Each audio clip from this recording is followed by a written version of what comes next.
Knowledge corner YouTube চ্যানেলে সবাইকে স্বাগত জানাই। আমি তোমাদের আজ আলোচনা করব সেকেন্ড সেমিস্টারের সংস্কৃতের সিলেবাস নিয়ে। তোমাদের এই সবেমাত্র সংস্কৃত পরীক্ষা শেষ হলো, অর্থাৎ গতকাল তোমাদের সংস্কৃত পরীক্ষা ছিল, শেষ হয়েছে। আশা করি প্রত্যেকের পরীক্ষা ভালো হয়েছে। তো আমি আজ আলোচনা করছি তোমাদের সেকেন্ড সেমিস্টারের সিলেবাস নিয়ে। তোমাদের সেকেন্ড সেমিস্টারে 40 মার্কের থিওরি রয়েছে। সেই 40 নম্বরের মধ্যে তোমাদের এসএকিউ রয়েছে এবং লং কোশ্চেন রয়েছে। তোমাদের আর্টস বিষয়ে যতগুলো সাবজেক্ট রয়েছে তার মধ্যে সবচাইতে বেশি শর্ট কোশ্চেন রয়েছে তোমাদের সংস্কৃত বিষয়ে, কারণ সংস্কৃত বিষয়ে তোমরা গ্রামার থেকেও শর্ট কোশ্চেন পেয়ে যাচ্ছ। তোমাদের সেকেন্ড সেমিস্টারেও ফার্স্ট সেমিস্টারের মতো একটা গদ্য, একটা পদ্য এবং একটা নাটক রয়েছে, ব্যাকরণ রয়েছে এবং সাহিত্যের ইতিহাস রয়েছে। যা ছিল তোমাদের ফার্স্ট সেমিস্টারের সিলেবাসে ঠিক একই রকম টাইপেরও সেকেন্ড সেমিস্টারের সিলেবাসে রয়েছে, শুধু চ্যাপ্টার গুলো চেঞ্জ হয়েছে, গ্রামারের অংশগুলো চেঞ্জ হয়েছে এবং সাহিত্যের ইতিহাসের অংশগুলো চেঞ্জ হয়েছে।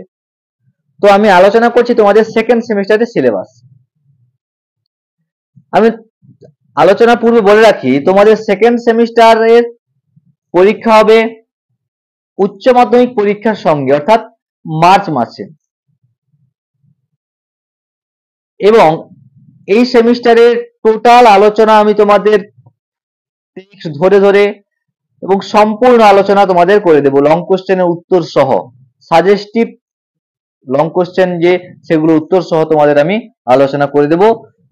সে আলোচনা পেতে এবং পুঙ্খানুপুঙ্খভাবে তোমাদের টেক্সট বুঝতে চ্যানেলটাকে সাবস্ক্রাইব করে রেখো এবং পাশে থাকা বেল আইকনটাকে প্রেস করে রেখো, কারণ যাতে তোমাদের ভিডিওগুলো আপলোড করার সঙ্গে সঙ্গে তোমরা নোটিফিকেশন পেয়ে যাও। তো আলোচনা করছি সেকেন্ড সেমিস্টারের সিলেবাস। কি রয়েছে না, তোমাদের এই সিলেবাসটাকে দুটো পার্টে ভাগ করেছে, পার্ট 1 আর পার্ট 2। সেই পার্ট 1 এর মধ্যে রয়েছে কি সংস্কৃত সাহিত্যের ইতিহাস, যেরকম সংস্কৃত সাহিত্য যেরকম ভাবে 11 ফার্স্ট সেমিস্টার ছিল তোমাদের। কি রয়েছে না, গদ্য রয়েছে। কি রয়েছে গদ্য না, প্রতিজ্ঞা সাধনম। কার লেখা না, পণ্ডিত অম্বিকা দত্ত ব্যাসের রচিত শিবরাজ বিজয়ম। এই শিবরাজ বিজয়ম থেকে নেওয়া হয়েছে এই প্রতিজ্ঞা সাধনম, এই গদ্যাংশটি। তারপর রয়েছে কি না, পদ্য রয়েছে ঋতুচর্যা। কোথা থেকে নেওয়া হয়েছে না, অগ্নিবেশ কর্তৃক রচিত, চরক কর্তৃক প্রতিসংস্কৃত।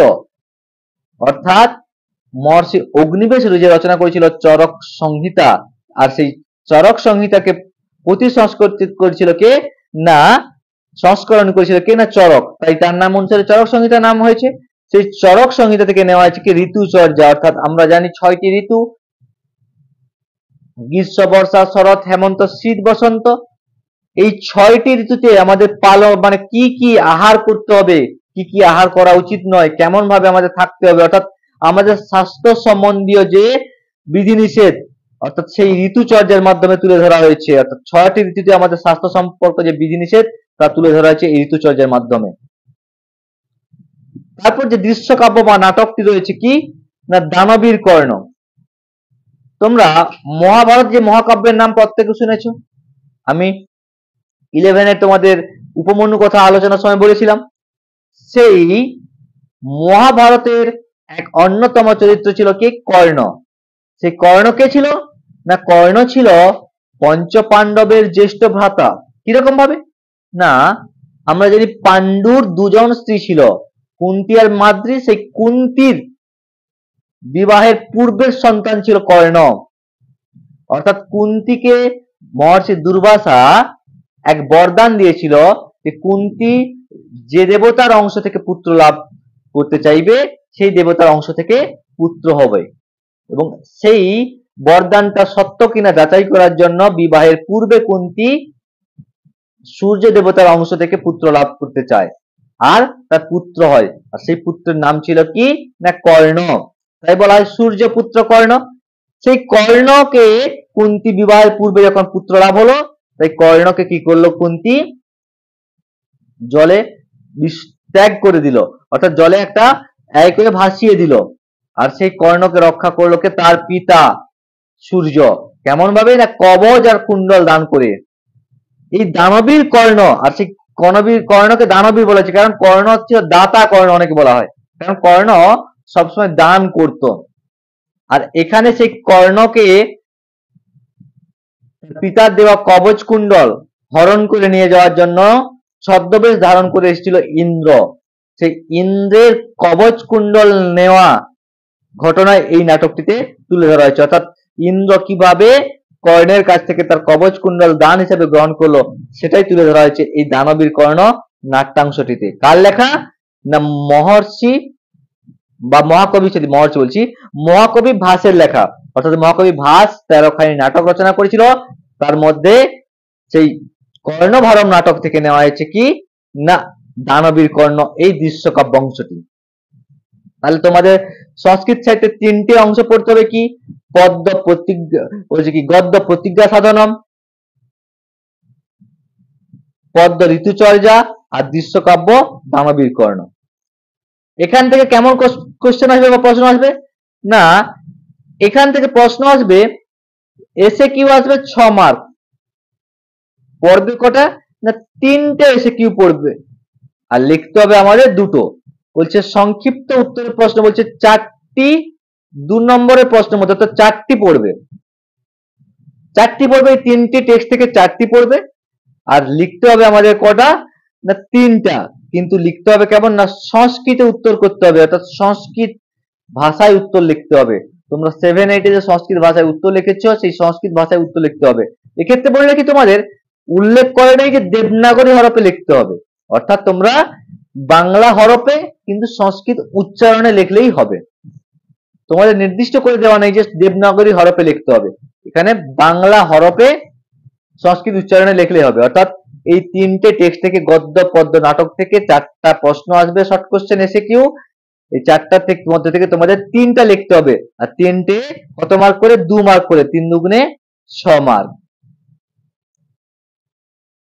এখান থেকে বলছে এই 3টা থেকে 3টে লং কোশ্চেন আসবে, সংক্ষিপ্ত উত্তর প্রশ্ন বলছে কি লং কোশ্চেন আরো এসে কিউ আসবে কি না 3টে থেকে 3টে এসে কিউ আসবে। আচ্ছা 3টে এসে কিউর মধ্যে থেকে 2টো এসে কিউ তোমাদের করতে হবে, সেটা তোমরা সংস্কৃত ভাষায় করতে পারো, বাংলা ভাষায়, ইংরেজি ভাষায় অথবা হিন্দি ভাষায়, 4টার যে কোনো ভাষাতে তোমরা লিখতে পারো। তাহলে কি বললো না এই গদ্য পদ্য নাটক থেকে তাহলে 3টে এসে কিউ আসবে, যে 3টে এসে কিউ তোমাদের সংস্কৃত ভাষায় উত্তর লিখতে হবে, 3 দুগুণে 6 মার্ক। আবার 3টে এসে কিউ আসবে যার মধ্যে 2টো লিখতে হবে, তোমাদের বাংলা ভাষায় লিখলেই হবে। এটা তোমরা কেউ চাইলে সংস্কৃতে লিখতে পারো, কেউ হিন্দিতে লিখতে পারো, কেউ ইংরেজিতে লিখতে পারো, আবার বাংলাতেও কেউ লিখতে পারো। তাহলে মোট এসে কিউ আসবে এইখান থেকে কটা না 3টে আর 2টো, মোট 5টা এসে কিউ। কত মার্ক তাহলে 5 দুগুণে 10 মার্ক, তাহলে 10 মার্ক এসে কিউ। আর বাকি রইল কি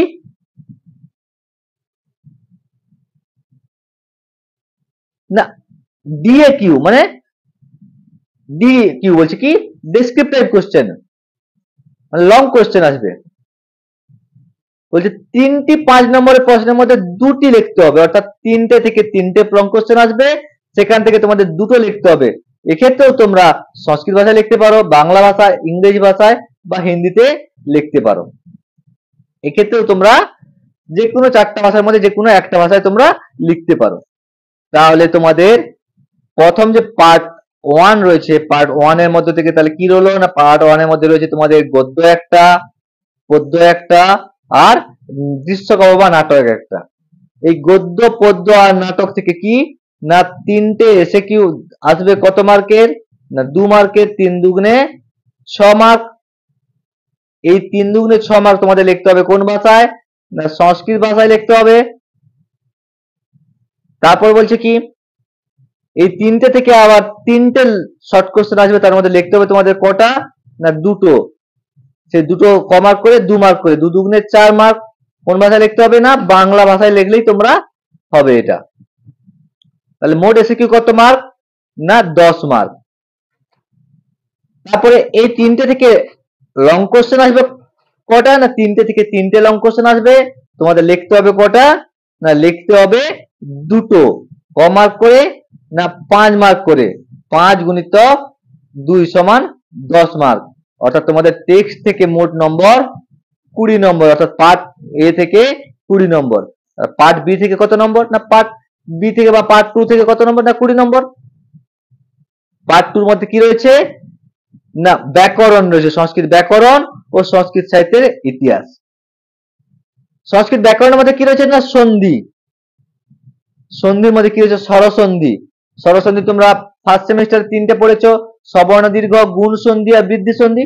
এখানে পড়বে জন সন্ধি আর অয়াদি সন্ধি। আর ব্যঞ্জন সন্ধি রয়েছে, ব্যঞ্জন সন্ধির মধ্যে থেকে পড়বে কি? অনুস্বার আর পরসবর্ণ সন্ধি। এখানে তোমাদের বিসর্গ সন্ধি পড়তে হবে। বিসর্গ সন্ধির মধ্যে কি রয়েছে? উত্ত, রুত্ত, লোপ, বিসর্গ স্থানে দন্ত স, তালবস্য আর মূর্ধন্য স। বিসর্গ স্থানে দন্ত স, তালবস্য আর মূর্ধন্য স। তাহলে তোমাদের সন্ধি পড়তে হবে স্বরসন্ধি, ব্যঞ্জন সন্ধি, বিসর্গ সন্ধি। স্বরসন্ধির মধ্যে পড়তে হবে জন সন্ধি, অয়াদি সন্ধি। ব্যঞ্জন সন্ধি, অনুস্বার সন্ধি, পরসবর্ণ সন্ধি। আর বিসর্গ সন্ধির মধ্যে উত্ত, রুত্ত, লোপ, বিসর্গ স্থানে 3টি যে স আছে সেই স এর আগমন। আর কি রয়েছে? না শব্দরূপ রয়েছে। শব্দরূপ পড়েছে তোমরা ফার্স্ট সেমিস্টারে। অকারান্ত শব্দ ফল ছিল, আকারান্ত শব্দ লতা, এবং অকারান্ত আকারান্ত ছিল, সর্বনাম শব্দ ছিল, ব্যঞ্জনান্ত শব্দ ছিল। এখানেও রয়েছে অজন্ত শব্দ। কি? শিশু, ধেনু, মধু, মাতৃ, পিতৃ, এবং এই শব্দগুলো সমতুল্য শব্দ। হলন্ত শব্দ অর্থাৎ ব্যঞ্জনান্ত শব্দ। হলন্ত বা ব্যঞ্জনান্ত বলছে কি? না রাজন, ভবত, আর কি? কর্মন, কঠিন, গুণিন, দিশ, আত্মন, এবং এই শব্দগুলি সমতুল্য শব্দ। আর কি?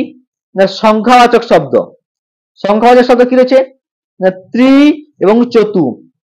এই ত্রি এবং চতু এর 3টা লিঙ্গে, পুংলিঙ্গ, স্ত্রীলিঙ্গ এবং ক্লীবলিঙ্গ, 3টা লিঙ্গে এই সংখ্যাবাচক শব্দের রূপ পড়তে হবে। এবং সর্বনাম শব্দ রয়েছে কি? সর্ব, তদ, ইদম, কিম। এই শব্দগুলো 3টা লিঙ্গের রূপ তোমাদের পড়তে হবে। আর কি রয়েছে? না ধাতুরূপ রয়েছে। না ধাতুরূপ কি রয়েছে? না ধাতুরূপ রয়েছে দা ধাতুরূপ, স্থা ধাতুরূপ, সু ধাতুরূপ, দৃশ ধাতুরূপ। তাহলে দা, স্থা, সু এবং দৃশ ধাতুরূপ, এই ধাতুগুলোর লট, লং এবং লিট, এই 3 লকারের রূপ পড়তে হবে। লট, লং এবং লিট, এই 3 লকারের রূপ পড়তে হবে। আর রয়েছে প্রত্যয়, অর্থাৎ এটাও তোমাদের ফার্স্ট সেমিস্টারে ছিল। এখানে পড়তে হবে কি? তুমুন প্রত্যয়, শত্রু প্রত্যয়, সানজ প্রত্যয়, কৃত্য প্রত্যয়। তুমুন, শত্রী, সানজ এবং কৃত্য প্রত্যয়। তাহলে এই হচ্ছে তোমাদের ব্যাকরণ অংশ। তাহলে ব্যাকরণ অংশ আমি আবার একবার বলে দিচ্ছি। সন্ধি রয়েছে স্বরসন্ধি, ব্যঞ্জন সন্ধি, বিসর্গ সন্ধি। শব্দরূপ রয়েছে কি? অজন্ত শব্দ বা স্বরান্ত শব্দ, ব্যঞ্জনান্ত শব্দ বা হলন্ত শব্দ, সংখ্যাবাচক শব্দ, সর্বনাম শব্দ। ধাতু রয়েছে কি? দা, স্থা, সু এবং দৃশ, এগুলো লট, লং এবং লিট, এই 3 লকারের রূপ। এবং প্রত্যয় রয়েছে তুমুন, শত্রী, সানজ এবং কৃত্য প্রত্যয়। এখান থেকে প্রশ্ন কেমন আসবে? না বলছে 6টি বা 7টি 2 নম্বরের প্রশ্ন আসবে এখান থেকে, যেগুলোর মধ্যে থেকে তোমাদের 5টি প্রশ্নের উত্তর লিখতে হবে।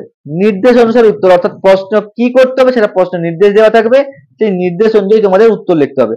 কোনটা সন্ধি বিচ্ছেদ করতে থাকতে পারে, সন্ধি যুক্ত করতে থাকতে পারে, শব্দরূপের কোনো একটা রূপ লিখতে থাকতে পারে, প্রত্যয় করতে হতে পারে, আবার ধাতু রূপেরও রূপ লিখতে হতে পারে।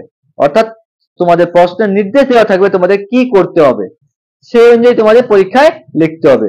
অর্থাৎ তাহলে এই ব্যাকরণ অংশ থেকে তোমাদের 7টি বা 6টি বা 7টি প্রশ্ন থাকবে, হয় 6টা থাকতে পারে অথবা 7টি থাকতে পারে।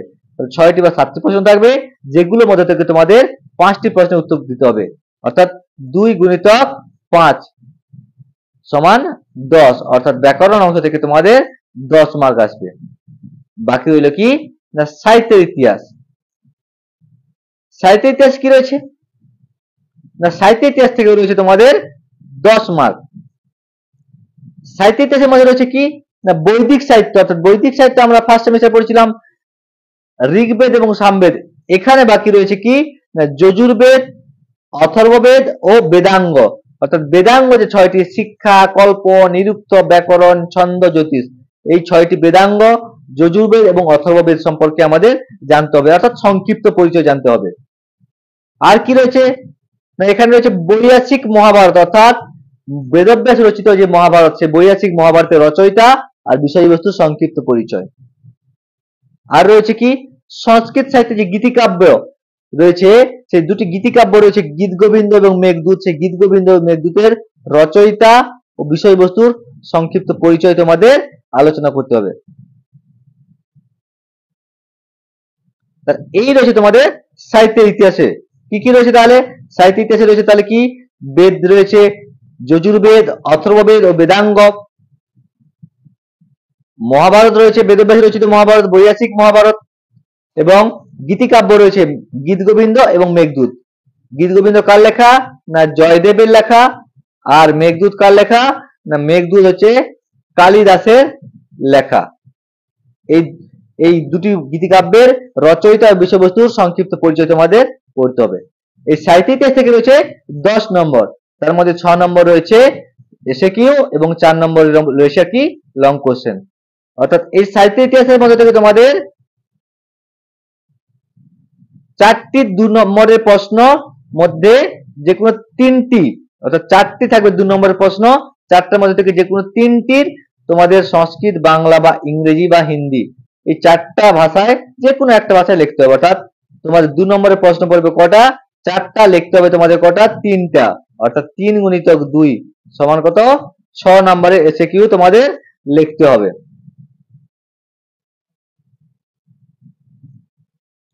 এখান থেকে লং কোশ্চেন আসবে তোমাদের কটা না লং কোশ্চেন আসবে 2টি, লিখতে হবে তোমাদের একটা। অর্থাৎ এই 3টি অংশের মধ্যে থেকে যে কোনো 2টো অংশ থেকে তোমাদের 2টো লং কোশ্চেন আসবে, আর তোমাদের লিখতে হবে কটা একটা লং কোশ্চেন। সেক্ষেত্রে তোমরা এই 4টা ভাষার মধ্যে যে কোনো একটি ভাষায় লিখতে পারো। অর্থাৎ তোমরা প্রত্যেকে বাংলায় লিখবে। অর্থাৎ তোমাদের লং কোশ্চেন একটা লিখতে হবে সাহিত্য ইতিহাস থেকে। তো সাহিত্য ইতিহাস থেকে তাহলে মোট কত নম্বর 10 নম্বর। আমি আবার সিলেবাসটা সংক্ষেপে বলে দিচ্ছি, তাহলে তোমাদের সিলেবাসটা বুঝতে সুবিধা হবে, কারণ এই সিলেবাসই তোমরা ফার্স্ট সেমিস্টারে করেছো। অর্থাৎ টেক্সট রয়েছে তোমাদের 3টি, একটি গদ্য, একটি পদ্য, একটি নাটক। এই গদ্য, পদ্য, নাটক থেকে তোমাদের 20 মার্ক রয়েছে। অর্থাৎ শর্ট কোশ্চেন সংস্কৃত ভাষায় উত্তর লিখতে হবে, শর্ট কোশ্চেন 6 মার্ক। বাংলা ভাষায় শর্ট কোশ্চেন লিখতে হবে 4 মার্ক। অর্থাৎ সংস্কৃত ভাষায় 3টে এসএকিউ লিখতে হবে 2 মার্কের করে 6 মার্ক।